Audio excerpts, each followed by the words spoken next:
on the academic sector, because I understand about almost half or more than half of the participants today are from the academic background. So, I also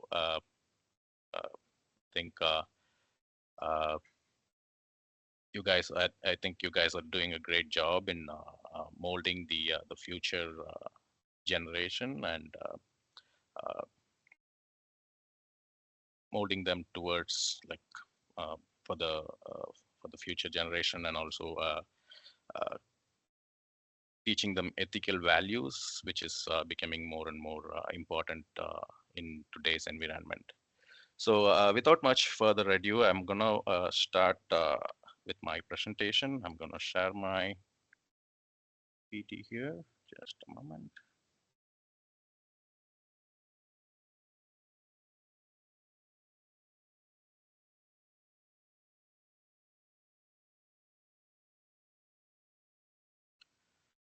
Okay, so the topic that was given to me was future of broadcasting, and what are the key trends that are present in the industry today, and what are the innovations that are going on in the industry, and how we can better prepare ourselves for these innovations that are coming our way.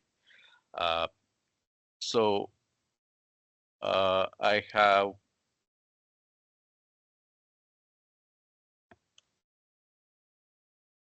so these are the topics that I have identified for our discussion today. So first, we'll start with an introduction on a brief overview of what is broadcast, and why did broadcast come into existence in the first place, and then we'll go through a little bit of history on broadcasting, both on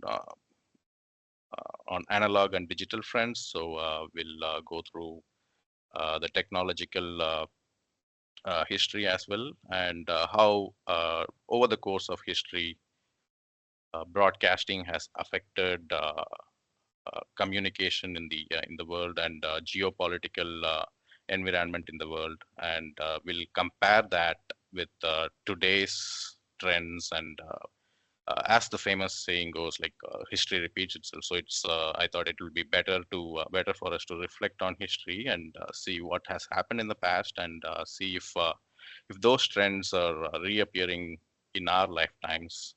So that's my second topic. So history of broadcasting, analog and digital. We'll go over that in much detail, and then the trends in today's broadcasting industry. So what is happening in the industry today, and what are the technological advances that we have made so far, and how it is impacting uh, the, uh, the media landscape of today, and we'll also see the impact of COVID-19 on the broadcast industry, because that had a major impact on the uh, uh, the social media came into being, and things like that. So we'll see that, and then I'll touch upon what are the key trends and new innovations that are happening in the broadcast industry. Again, I'm not going to be going in too detailed. It is more of of an informational session, because if we have to go very technical and detailed, it'll need way more than 1 hour of time. So I'm going to just provide some pointers to what we are looking at in the industry presently, and how we can prepare ourselves for it, basically, and what are the skill sets that will be in demand for the future. So this will be useful too. So because most of you are from academic background, it will help orient yourself, or orient your curriculum to match these, so that like when the students come out, they are industry ready, and fit in much easier into the industry. And we'll conclude with some remarks on whatever we have discussed, and uh, how we can better prepare ourselves. So I'll start with what is broadcasting. So Broadcasting is probably, this is just a, you all are from uh, media background, so this is a very common or a very basic definition of what broadcasting is. So broadcasting is basically the distribution of information from a single source to a wider audience using electronic mass communication medium. So the main goal of broadcasting was communication. So communication is the key part of uh, broadcasting, and that is the main motive behind broadcasting. And broadcasting, it's just a medium for communication to take place, basically. So the underlying principles of communication will stay no matter the technology changes or um, like, the influence of external factors does not affect. The ultimate aim of broadcasting is communication, and the communication can be for three different reasons.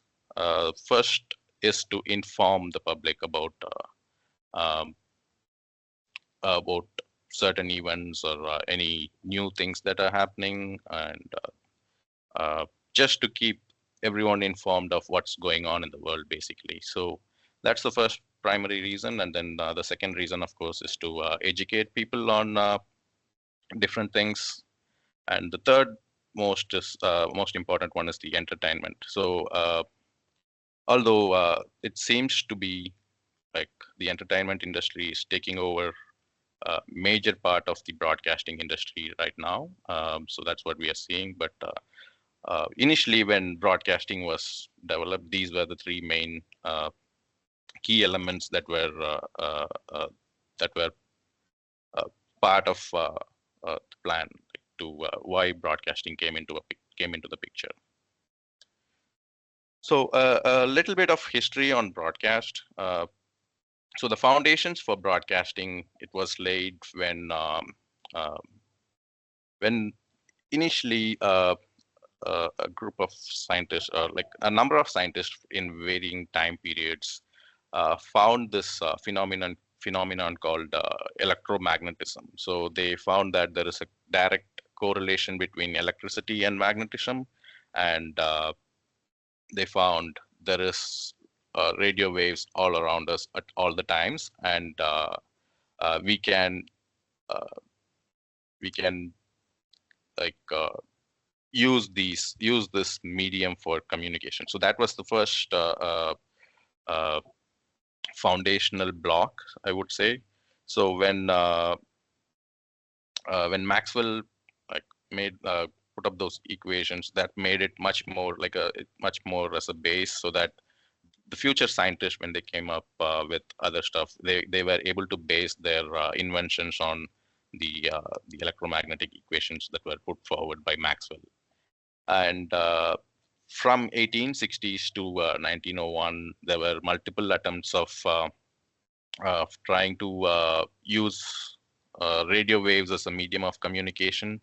But it was in 1901 that they successfully used radio waves for transmitting audio from transmitting audio uh, between transatlantic, like in the sense between uh, like two shores of the Atlantic Ocean, basically. And it was done by Marconi. That's the reason Marconi is considered as the father of modern day radio. And although I have added a little bit of Indian background also with regards to the radio broadcasting. Although the radio transmission came into picture in 1901, it wasn't until 1930 that Indian broadcast really started up. In the Western nations, it started at around 1923, but it wasn't until 1930 that Indian broadcast of radio services started. So it first started as Indian State Broadcast Service, and it later became All India Radio. And at that instance, it was mostly India was still under the British rule. So the content that was being broadcast was mostly uh, aligned towards the British values and British principles.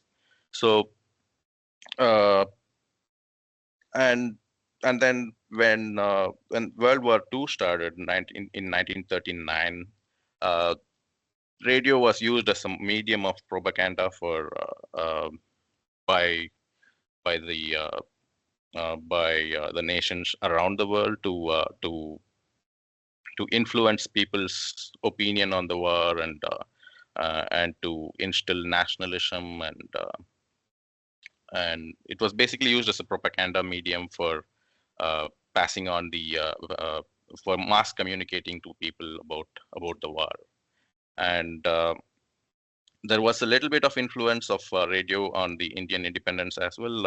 In August 1942, there was a secret radio broadcast that was started by a then student activist named Usha Mehta. It's called Azad Radio, and it functioned only for 3 or 4 months. But there were freedom fighters and national leaders at that point who spoke in that radio uh, to communicate with people the bigger picture and the independence ideas and things like that. And uh, so the era from 1930 to 1940, that the time period from 1930 to 1940 is really considered the golden era of radio broadcast because that opened up a lot of opportunities for uh, different types of content to be reached to mass audience. So as a new industry, there was a big amount of growth and a lot of people, a lot of uh, new programs were being made. A lot of people got into the industry, uh, lot of growth in the industry. And then uh, in it was like in the late 1940s that the television came into the picture and because of the World War II, the invention of television was delayed by almost 10 years, although the technology behind it was already very similar to radio broadcast. So the technology was already there, but because of the World War II, it had an impact on how the television industry came into picture. So it came into picture in 1940, and then in 1941, the broadcasting standards were established by NTSE. So that's where the 525 lines and 30 frames, all those standards came into picture. So uh, standards, India has adapted the PAL standard, which came into picture in 1967. It is so the difference is 625 lines. So probably you all know about that. And then there is the All India Radio was still handling the television broadcast as well in India, and later they split up into Doordarshan, and they became a separate entity, and they were concentrating only on the video stuff. So and when all these things were going on, like there was also in the Western media, like there was a big influence of uh, Western countries in the media world, in the broadcast industry, because a lot of inventions and a lot of technology advancements happened in the West first. So that has led to a lot of influence of Westernism on the overall broadcast industry. And so in the West, it is a little more early, the adoption of broadcast and adoption of television systems and adoption of television as a mass communication medium was way more earlier comparing to the Indian uh, broadcast industry. And it wasn't until 1984 that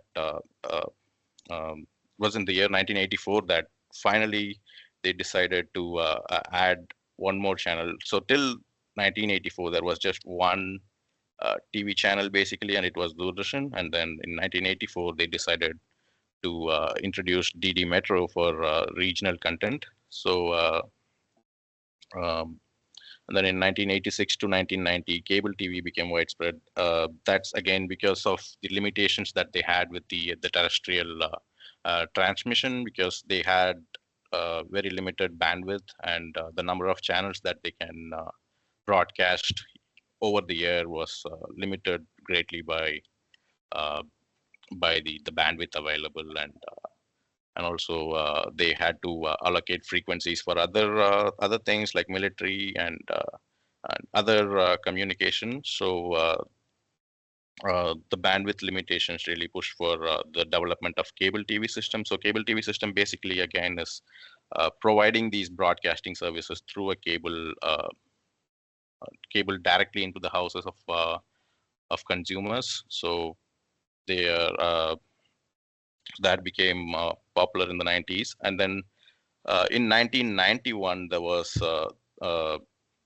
a revolution, or I think it was under Prime Minister Narasimha Rao that they opened up the broadcast uh, operations for private industries. So that's when CNN, BBC, and all other private players came into the picture and started broadcasting in the Indian landscape. So these are just some technologies of the past. So the first picture that you see here is a AM valve transmitter. So this is the first amplitude modulated uh, transmitter. So it's capable of about like coverage of about 60 kilometers. And if you see the uh, the vacuum tubes here, so these tubes were the base um of uh, of the technology that was used at those times for amplification and for transmission and so many other things. So this was before electronics and semiconductors came into the picture. So uh, all the devices were bulky because they had to depend on these bulky vacuum tubes uh, for doing all the electronic stuff. And on the right side, you see the right side picture is a more a modern or a more updated FM transmitter, and it's about half the size of what you see in the left side picture, and it is still able to transmit for a range of 150 to 300 kilometers. So that's a 48 kilowatt transmitter. So the uh, uh, the invention or the development of technologies in the semiconductor industry has made things much easier and way more compact than what it used to be. So that is another big technological change that we saw in the past. And so this is just another picture that I've added about the camera. That this is the on the left side is this is the first camera. It's a picture tube of a camera, so it's basically the capturing element. So this is also based on vacuum tube. So um, this was invented by a person named Philo Farnworth. So he's considered the father of modern day television. Uh, and so this camera that you see here is corresponding to the television that you see on the right side. So this small screen that you see, that is actually the television, and these are all the controls that you have just to adjust the picture quality and to reduce the noise in the transmission and things like that. So if you see how small it used to be to what it has become today, it's I mean it's mind blowing. So the this is just how this camera worked, and this is the I just added this because this is the base of what we are doing today. So what technologies are we are using to capture image today. So this is the very basic base for all of the technologies that we use for image capturing today. So it has an image dissector tube. So it's basically the tube contains an array of photoelectric cells. So when light falls on that on the tube in the front portion of the tube, it there are some photosensitive material which generate some electrical voltage, and that is transferred, and those electrical voltages are converted into electrical signals and then transmitted. So that's basically the slide. That's the base for everything, every modern camera today as well. And so this is also in connection with the capture. So on the left side, you see a CRTV interlace scanning. So the electron beams will scan top to bottom, but only the odd lines first and then the even lines. So that's why I don't know if most of you might have had a chance to use the old CRT TVs. So always there is a flicker that you will see from time to time. That's because of this when it's first scans the odd line and then it goes to scan the even line. There's a slight like the electronic raster needs to move up back. So that's why you will see that flicker. And so yeah, this is how our television used to look like before. And this I've already spoken a little bit about. So solid state devices came into being uh, around 1960s to 70s. So there was a big technological jump in that time period because of the invention of solid state devices. So these are basically doing the same job of the bigger tube valves that we were seeing in the olden day electronics. So in a much efficient and much compact manner. So the biggest advantages from the solid state devices that we gained are compactness and energy efficiency. Also, the vacuum tubes were prone to producing way more heat and also very less durable. So the lifespan of those tubes are very less as well. So after uh, the uh, the invention of solid state devices, that's when actually the real uh, pickup of the broadcast industry took leaps and bounds. Uh, and then uh, so we saw a little bit about the capture and the image capture and the image display, which is the TV. There are the transmission methods used were also a little bit different based on uh, different times. So first we started with terrestrial broadcast. So terrestrial broadcast basically is you have a transmitter which is capable of reaching a particular radius of distance. Uh, so uh, this had a lot of limitations because of course, the amount of the distance that these signals can reach. So and it required big antennas on both the ends just to transmit these signals. So that's why in earlier days we used to have antennas at each home, and we'll try to like align them so that we can receive these signals properly and things like that. So that is the terrestrial broadcast, and then cable television came into picture just so they can add more content and provide more content for the people, for consumers. And cable television basically uh, everything was like the capturing technology, everything was the same, but they used actual cables to uh, transmit these information. And then satellite television became famous in the 90s.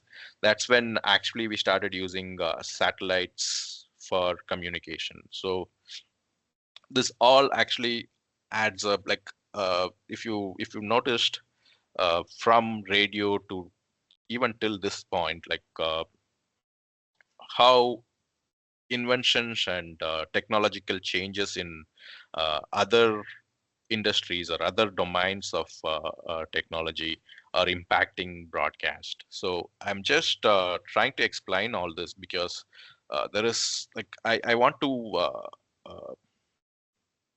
uh, point out that the changes that we are seeing in the broadcast industry has always been there. There are always changes uh, when when there is any new technology developed in even not in broadcast domain, even in other domains, and how it influences the broadcast industry as a whole and even the media industry as a whole. So there has always been changes and there will always be changes, and we as media professionals need to adapt to these changes, and we have adapted to these changes, and so we will be able to adapt to these to further changes that are coming our way. So I also wanted to uh, touch upon the the impact of the television and the radio on geopolitics around the past times during the history. So the rise of global communication and cultural influence. So with the invention of or with the discovery of radio and television, it became much more easier or much more possible, I would say, because back in those times, the sphere of influence that a person has over the society is very limited. Like uh, the the communication, even the communication that they can have with their neighbors or their social life is very limited to only the people they know or the their neighbors and things like that. But with the invention of television and radio, this became uh, it became possible to have global communication and people to understand what's going on in other parts of the world or other parts of the country even, and other parts of even their states. So uh, there was a big rise in global communication because of the developments we had in the broadcast industry. And like I said, Western media was dominating the industry at that point because most of the inventions happened here, happened in the West. And uh, cultural imperialism was also seen around those times. So Western media influenced local cultures, lifestyle choices, and even political values. So especially in developing countries, so like in Africa, Asia, and Latin America, where those places, like there were still a lot of countries in in these regions that were under colonization and under British rule or under French rule or things like that. So uh, the Western media had a big influence on because at that point these nations did not have their own uh, media industry or the broadcast industry, so Western media had a big influence on uh, the local cultures. And uh, the another big uh, um, geopolitical event that the broadcast industry had an influence on was the Cold War that happened between uh, the US and Russia. So both the superpowers used television to again uh, push their values and push their points, and in portraying the other point or the other views as some way lower comparing to theirs and things like that. So that uh, while US was trying to promote capitalism and democracy, Russia, on the other hand, was trying to push for communism and equality and things like that. So uh, that the Cold War uh, was the first major geopolitical event that was heavily influenced by the broadcast industry. And the television also helped in the spread of democracy. In countries where even for example, like even in the US, the civil rights movement, for example, was great. It was aided by television coverage. So it kind of brought people awareness about what's going on, and all these cultural differences and cultural and racial segregations that were being made during the civil rights movement. And this brought the television industry brought that up to the view of everyone, and to mass of people. So that really helped in the civil rights movement in US. But this there are other examples as well of uh, television industry or the broadcast industry on democracy. I'm just adding a couple of things here just to give a picture of how broadcast industry has actually impacted geopolitics back then. And uh, the another major geopolitical event that the broadcast industry had an impact was of the Vietnam War. Uh, until that point, even like till World War II, people did not really have uh, an understanding of what a war was, or what happens in a war. I mean, of course, they knew what the war was, but then like it didn't have the impact as heavily after the television and the broadcast industry started picturing the war scenes, and actually showing that, and broadcasting them to a large amount of people. And that led to a largely uh, anti-war sentiments here in the US, and even the decision to withdraw for the US to withdraw from the Vietnam War was because of this the propaganda that or even like the push that the television industry made during these times. So all those things, I just wanted to show how even back then uh, broadcast or the television industry had impact on geopolitics and impact on people's lives at that point. Even though it was just starting out, it was a major tool, and it had a lot of power to influence people's opinions and thoughts. So we'll come back to the technology side again. So after that, there was a shift to digital broadcasting. So that happened around 90s to 1990s to 2000s. So another point here is the impact of the development of computers in broadcast, because that's the point when computing power really grew, and computing as a field uh, started developing because of the advancements in the silicon or the solid state devices. So that led to computing power being more easily accessible and um, more cheaper.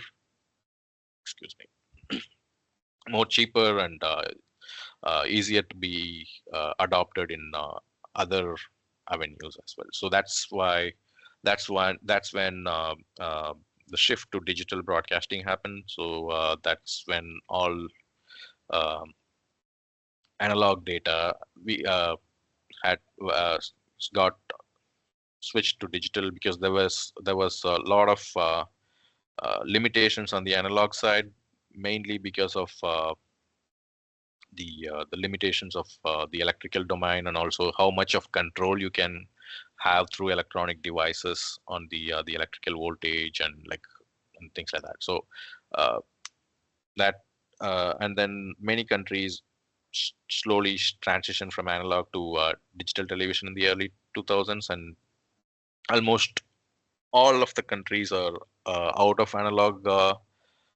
domain right now for broadcasting. So every country has moved towards digital. So uh, this is just a quick summary of what really is digital broadcasting. So in analog, we used uh, electrical signals to capture the image and transmit oops, sorry, uh, to capture the image and transmit the images. But in digital, because everything is zeros and ones, so all the images and videos that are captured are converted into zeros and ones, and then of course transmitted using electrical voltages, but by using different protocols and things like that. So the advantages of digital broadcasting were, of course, the improved quality, because there is no electronic or electrical loss that is happening in the system anymore, because we are converting it into digital. We were able to implement error correction mechanisms and adopt different protocols for efficient transfer of data. So that led to improved audio and video quality, and also it gave the possibility of transmitting way more information than what we could have done in the analog domain. Uh, and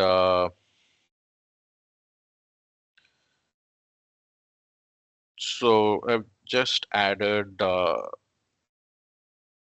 quick, small explanation of how an image is converted into digital. So this on the left side, you see an analog image. In order to convert it into digital, this entire block of white is like divided into small pixels. So this is where, and also I just wanted to note, this is after digital is where the pixels come into picture. Before that, if you noticed, um, NTSC and PAL had lines, because that was in the analog domain. So that's why we had lines of information, because we were talking about continuous data.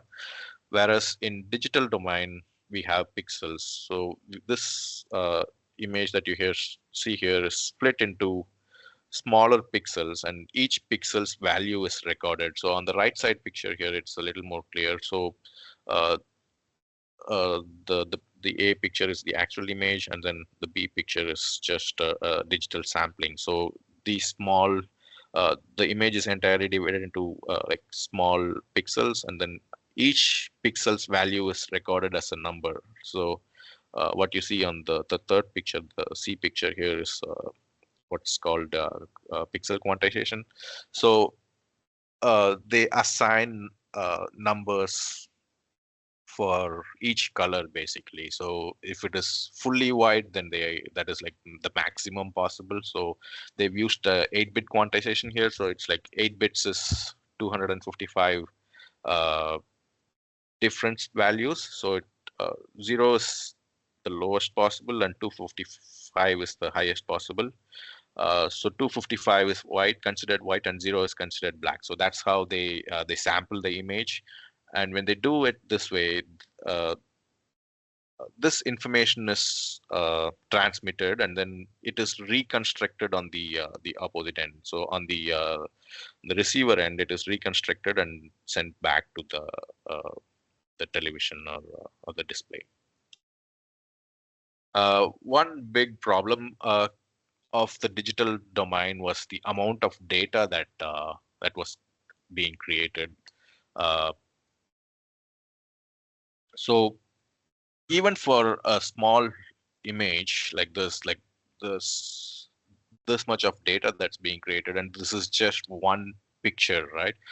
In order to create a illusion of motion, we have to have at least 25 pictures per second, or even 30 frames per second in North America.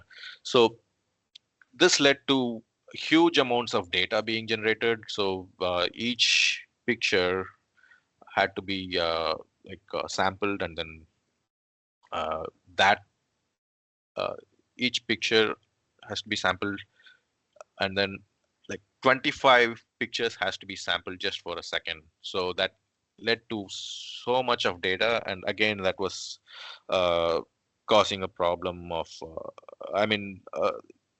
transmission wise we didn't have a problem, but like transfer between, like, the cables had bandwidth limitations at that point, and so we had to find some way to work around that. So that's why the compression standards came into picture. So we had to find a way to make these pictures more uh, um, efficient for broadcast for transmission. So uh, we started compressing and sending those data and then reconstructing them on the other end.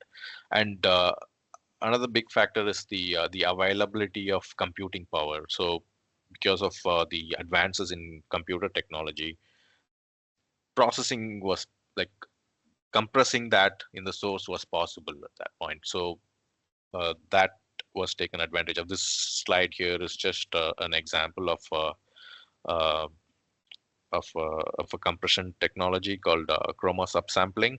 So our eyes are generally more efficient in reading brightness information than color information. So the color information can be suppressed. So sometimes like 4:4:4 is like so this is your luminance or the brightness value, and these two are your color values. So this is CB and this is a CR. So 4:4:4 is without compression, and then 4:2:2 is like you are combining uh, like you are reducing the number of colors that can be represented basically. Uh, and apart from, like, there are many other examples of compression. Like this is just a slide I added just to give an idea of why we need the compression and how we do it. There are many other ways of lossless and lossy compression technologies. So there is probably you have heard about MPEG, JPEG, and MPEG-2 and H.264. So all these are just compression standards basically to compress the images so that it is more easier to transmit. This is basically what I've told till now. So that's all about the history of the broadcast. And let's start talking on the broadcasting industry of today. I'm not sure if there are any questions. I just check the chat. Okay. How do the Canadian visual media respond to the Indian allegations? Unfortunately, I cannot talk on that. Sorry. That will be a conflict of interest for me, so I cannot really talk on that. Sorry. And also, it is it's not um, it's not affecting anything for a common man living here. Like, so, it is more or less political in nature. So I do not see any impacts for a day-to-day life of anyone here.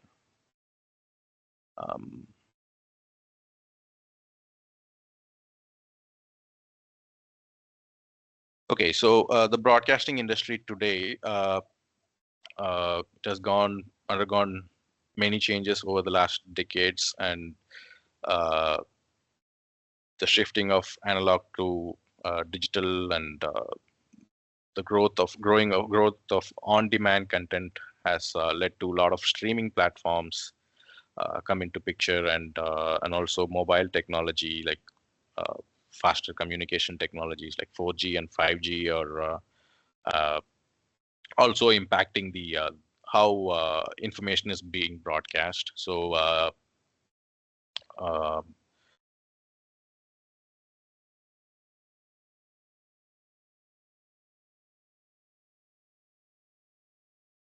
so there are innovations, or there are these are the processing technologies, or uh, the transmission technologies. Sorry. So we still use over the air transmission.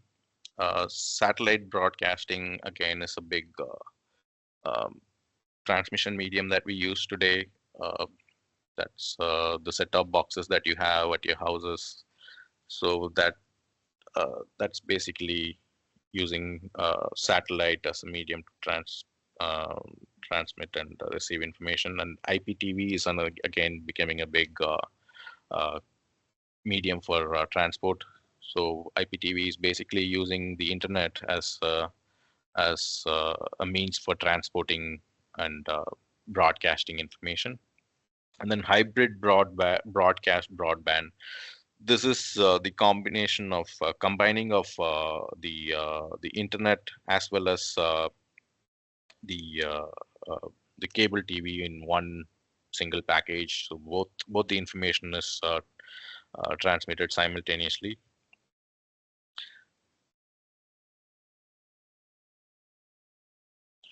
And there's a big rise in streaming platforms, like most of you know. There is Netflix, there is Amazon Prime, Z Studio, Hotstar, and so many streaming platforms has come into picture in the last uh, 5 or 6 years, I would say, or more in the last 5 or 6 years, but almost a decade of these uh, streaming platforms.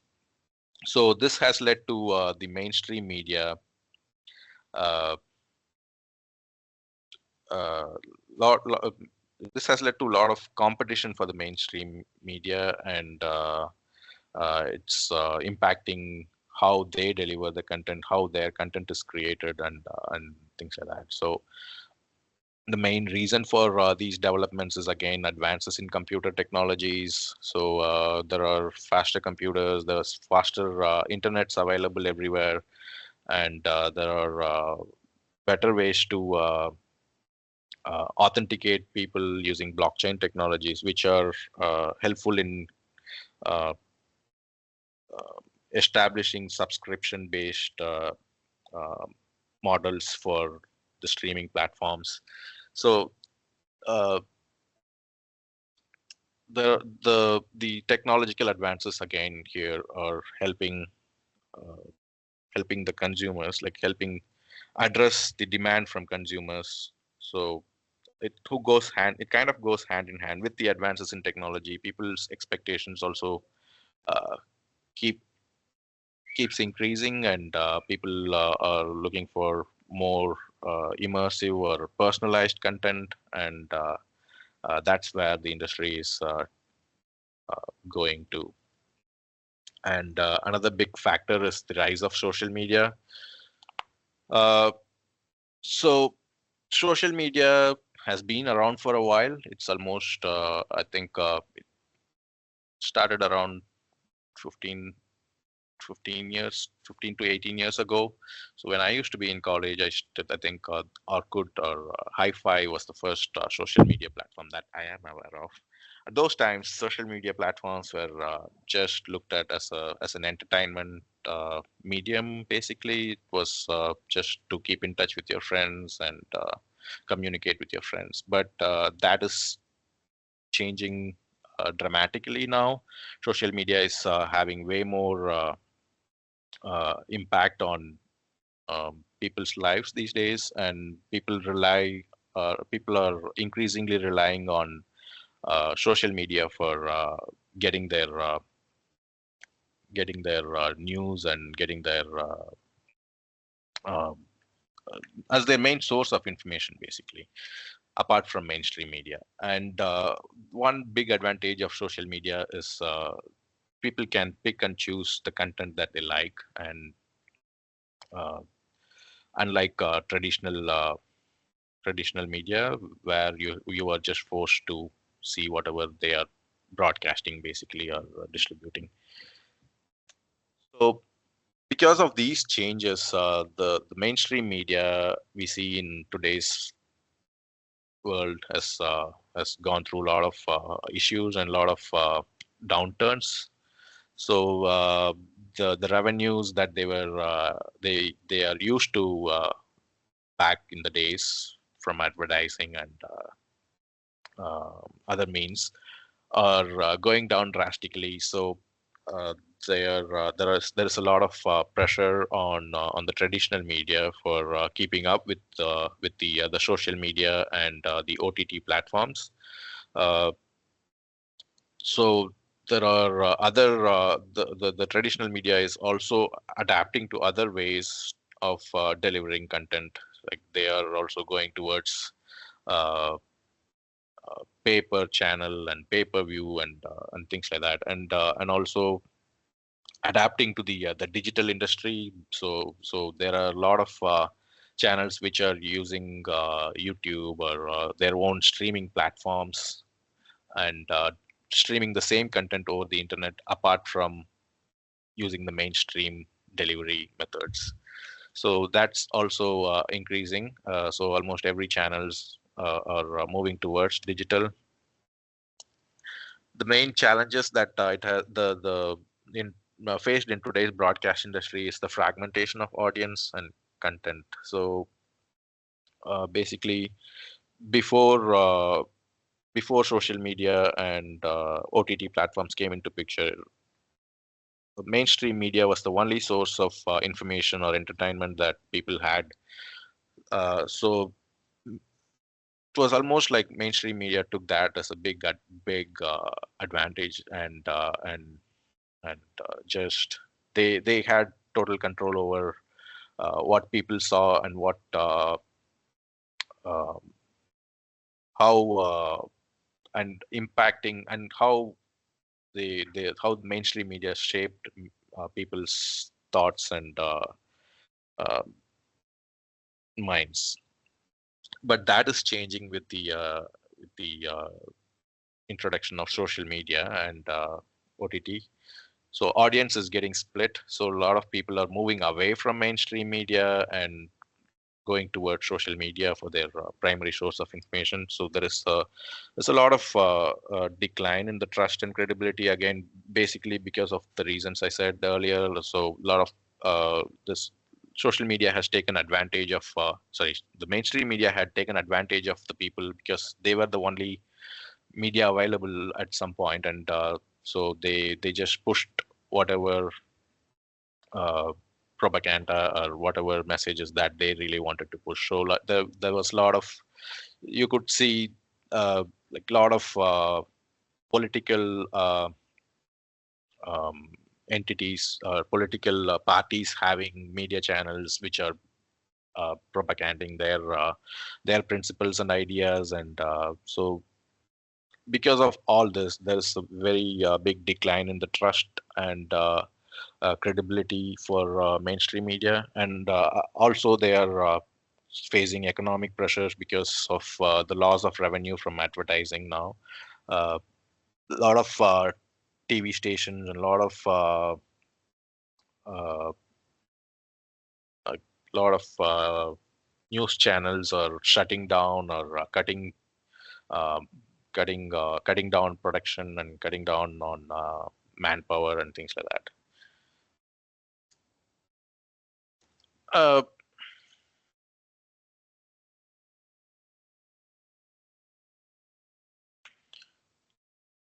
so yeah, to thrive in this rapidly changing environment, traditional media should adapt to new business models and rebuild public trust.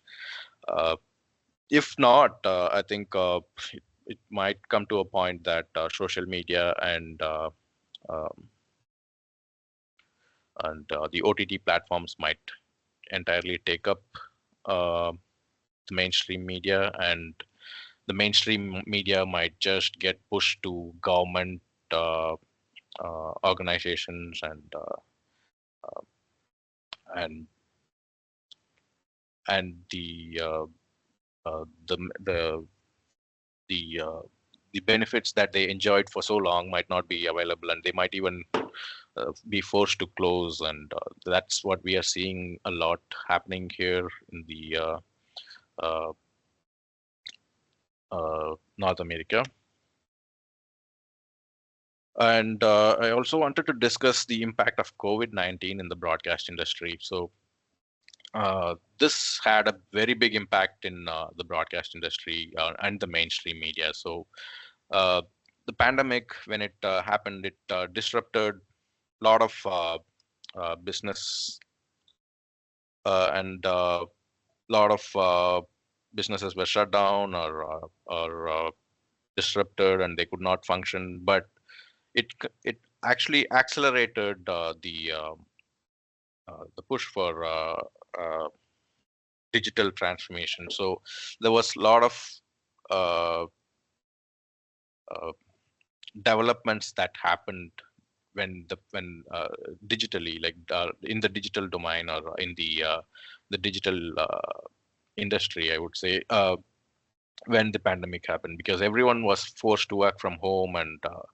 uh, rely on technologies for still carrying out their work and things like that. So this led to a big um, acceleration in the digital transformation. So without the pandemic, if you ask me, I think we would have been at least 5 years behind of where we are today.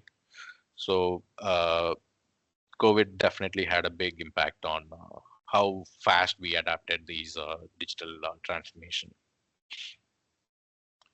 And COVID was another big reason social media became a big primary source of information. Um, and yeah, so with uh,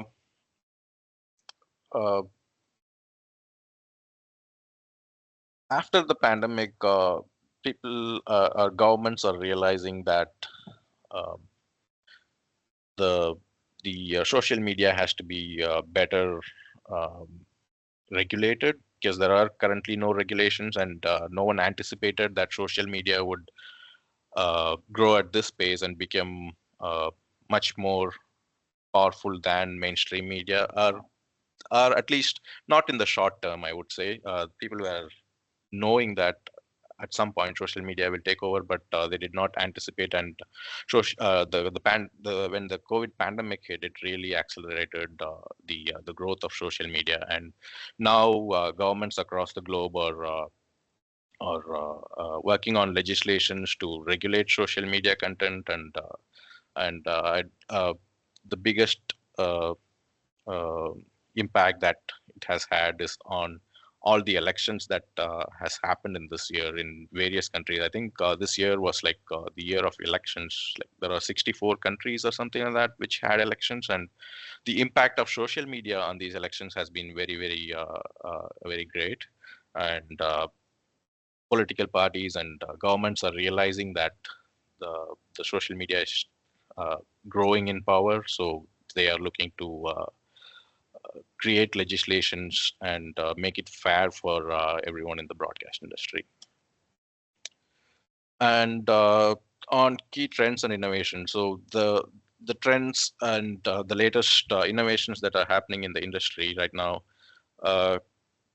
Main thing is content, of course. Like I said at the beginning of my presentation, communication is the key of everything that we are talking about today. So the broadcast came into picture because people wanted to communicate, and that is the uh, um, main goal. Communication is the main goal. So content is the king. So if it doesn't matter what platform you use anymore or what technology you use anymore, if there is some value in your content, there will always be people to watch it or to support it.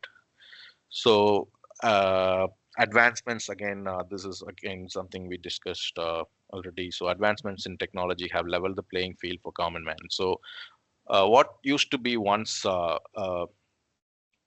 privilege that only mainstream media had, or people working in the mainstream media had, is now open to everyone in the public. So anyone who has a smartphone or a digital camera basically can create content and use social media platforms as well as other means for gaining popularity or pushing their ideas and sharing their ideas. And it has really opened up a lot of um, doors for common man. And to support this, also the ad revenue models have changed drastically, because like even if you have the content and if you have the time, if you don't make any money out of it, or any financial, if you don't have any financial gain out of it, then it will not be feasible for you to do it in the long run. But because of the difference in ad revenue models on YouTube, like any platform that you use in social media, it has enabled content creators to be really um, uh, to be able to help them out even financially, and in ways that we cannot imagine. Like there are instances even where even if a person had a regular job, there is no way that they would have ever made that kind of financial gains. And with regards to content creation and capture, uh, there are robotic cameras that are being part of the production, the broadcast production, and then there are spider cameras. Uh, Advances in drone technology is also uh, being is a big thing in image capture and content creation. And then AI-based video director. So there are technologies that are these are technologies that are being tried out currently. It's not out in the market, but uh, they are AI is basically replacing a director's role. At least in a television production environment, it's like it is able to frame shots, it is able to cut to shots, and it is still in works. It's not efficient, it's not like 100%, but there are works in place to perfect that. And then there is integration of IoT devices. So IoT devices are nothing but like devices that can connect and communicate over the internet, and devices are sensors that can connect and communicate over the internet. So basically, uh, we are seeing the integration of IoT devices in production. So along with AI, when it combines with AI, it is able to automate a lot of tasks in workflow in production workflow. So a lot of things like uh, monitoring of different devices and maintenance and things like that are much more easier with the IoT devices.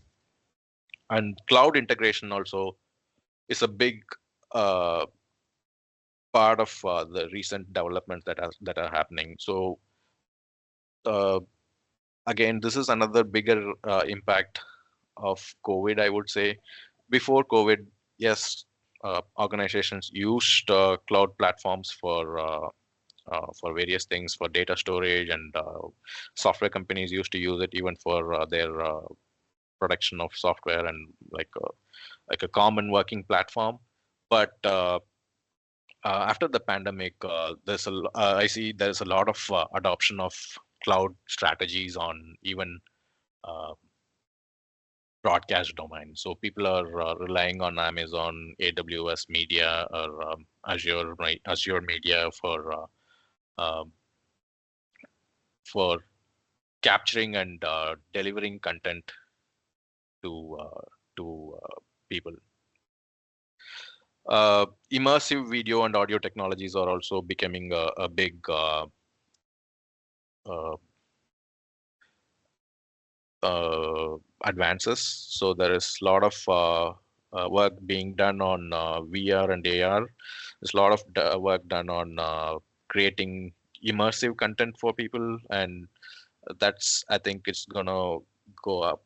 It came earlier. I think maybe about 4 or 5 years ago, there was a big push for 3D TVs and things like that. But at that point, the technology and the computing power was still not sufficient enough for those technologies to work efficiently. So that I see that is coming back into track again with the latest advancements in computing power and graphics power. We are getting back in immersive video and immersive audio technologies. And centralization of production infrastructure and remote production capabilities. So this is also what I'm seeing currently in the industry. That we are moving towards. So before, there used to be multiple studios and multiple infrastructure that every media or every mainstream media owned, and uh, they, like, every city will have it. They have their own TV station or a production studio and things like that. But now they are going into a more centralized situation where the production uh, infrastructure, everything is in the uh, in a centralized location, and only their content capture happens on site. So people, cameraman or production people, go to the actual venue where events are happening, but they are being transmitted through cloud technologies back to the server room and back to the edit suite and things like that. And we are seeing more and more of that happening. And globalization of workforce is again another one thing that's happening a lot. People are looking for entrepreneurs, and people are looking for freelancers across the globe. Even mainstream media is looking for freelancers across the globe for getting their content and getting localized content from various parts of the world. And blockchain technologies for content production and user authentication. So these are also uh, adding up to the advances that's happening in the industry. Uh, so in regards to content processing, so content regulation and censorship is one major uh, development that we are seeing. A lot of countries, like I said, have different standards, and they have different legislations governing different kind of media, and social media is not really in the picture right now. So there are a lot of differences between countries to countries. With globalization and broadcast being available all over the world, these are becoming challenges, and becoming challenging to uh, to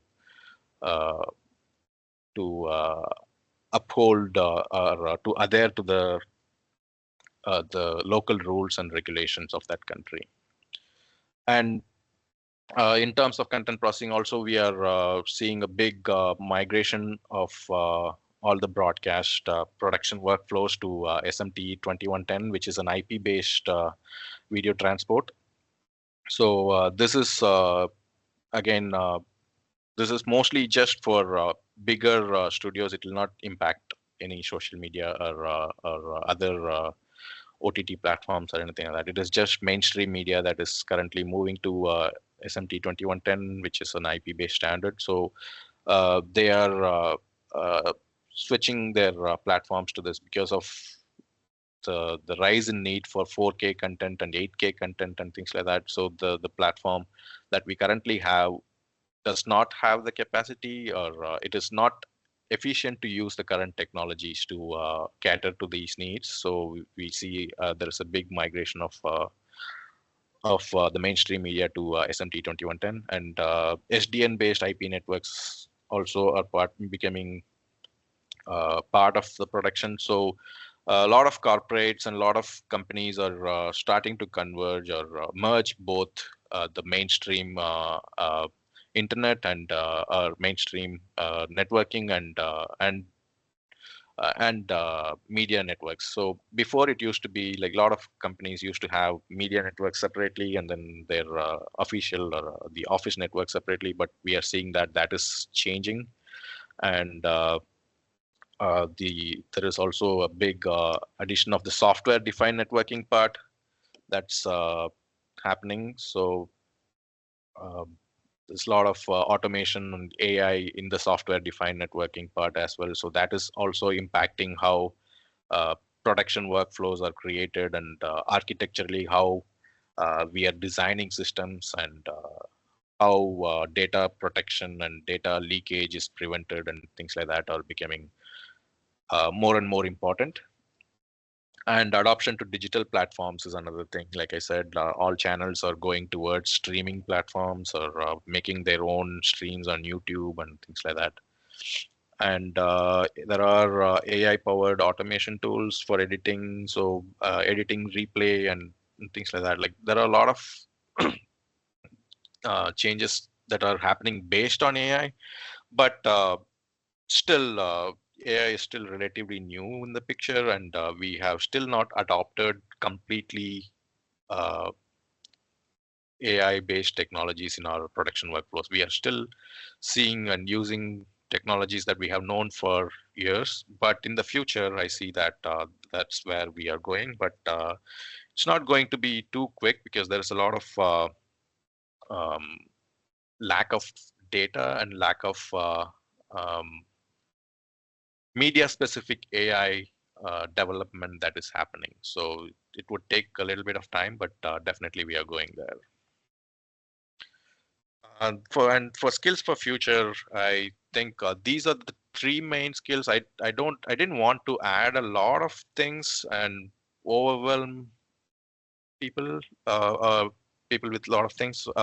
So these are the three basic uh, or most important things, most important skills that would be really helpful for future. So cloud computing is one thing, and that doesn't have to be too technical too. Like if you are able to adapt to the workflow of a cloud computing uh, based workflow, like you can still be a cameraman, and you would still be like like visual communication is still a base. Like there is no AI or anything can take up that. Like there it can AI can make it easier for doing a certain things, but like the basic principles of visual communication and basic ideas will not change. And so there is no need for people to worry about, oh, is AI going to take my job, or anything like that. We just have to adapt to using these advancements and adapt to those new technologies. So these are the three that I have identified, and these are the three that I see on the floor on a daily basis, and that I use on a day-to-day basis. And I myself am improving my skills right now on these. Even I'm not 100%, because these are not taught in schools or colleges. These are skills that you pick up on the workplace, and you learn as you go, basically. Uh, so cloud computing, networking. So networking is becoming a big part of any media